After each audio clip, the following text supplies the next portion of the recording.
ഇന്ന് നമ്മൾ എക്സലിൻ്റെ basic functions ആണ് യൂസ് ചെയ്യുന്നത്. അതായത് സമ്മ്, ആവറേജ്, മിനിമം, മാക്സിമം ഇത്രയും ഫങ്ഷൻസ് ആണ് നോക്കുന്നത്. അപ്പം നമുക്ക് സമ്മ് കാണേണ്ടത് നിങ്ങൾക്കറിയാം. ടോട്ടൽ കാണേണ്ടത് എങ്ങനെയാണ്?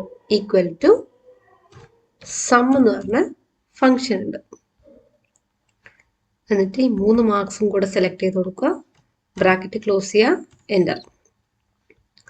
അപ്പം നമുക്ക് ടോട്ടൽ കിട്ടും.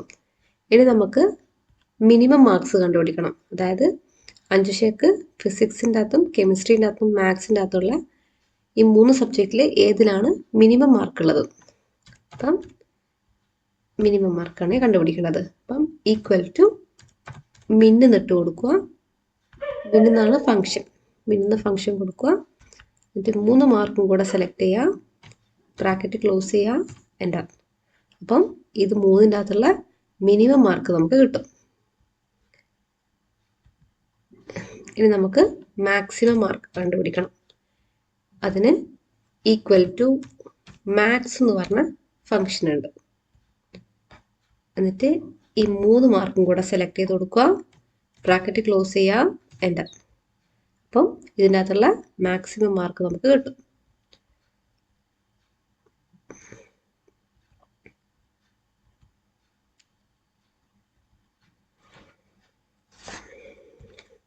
ഇനി നമുക്കൊരു ബോർഡർ കൊടുക്കണമെങ്കിൽ, അതായത് ഈ ഒരു എക്സൽ ഷീറ്റ് നമുക്ക് ബോർഡർ അപ്ലൈ ചെയ്യണം. എന്താ ചെയ്യുക? സെലക്ട് ചെയ്യുക, ഫുൾ ടേബിൾ സെലക്ട് ചെയ്യുക,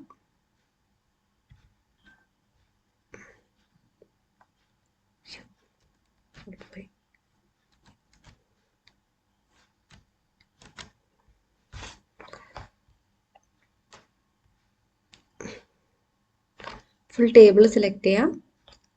ഹോമിൽ ഫോണ്ടിൻ്റെ അകത്ത് കണ്ട ഇത് ക്ലിക്ക് ചെയ്യുക, മോർ ബോർഡേഴ്സ് പോവുക, ഇഷ്ടമുള്ളൊരു ബോർഡർ ഇവിടുന്ന് ചൂസ് ചെയ്ത് കൊടുക്കുക, ഔട്ട്ലൈൻ കൊടുക്കുക, ഓക്കെ കൊടുക്കുക.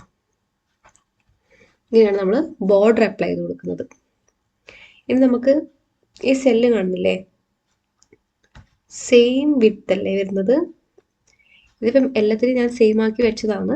ഇപ്പം ഇങ്ങനെയല്ലേ ഉണ്ടാവാം. മിക്സ് ആയിട്ടുള്ളതിന് നമുക്ക് എല്ലാ സെല്ലും ഒരേ വിഡ്ത്ത് കിട്ടണമെങ്കിൽ എന്താ ചെയ്ത് കൊടുക്കേണ്ടതെന്ന് വെച്ചാൽ ഇവിടെ ക്ലിക്ക് ചെയ്യുക, എന്നിട്ട് ചെറുങ്ങനെ ഏതെങ്കിലും ഒരു കോളം പിടിച്ചിട്ട് ചെറുങ്ങനെ ഡ്രാഗ് ചെയ്യുക. അപ്പം എല്ലാ കോളം ഒരേ സൈസായി മാറും.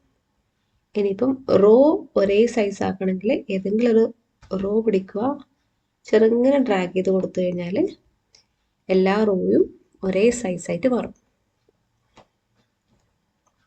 Thank you.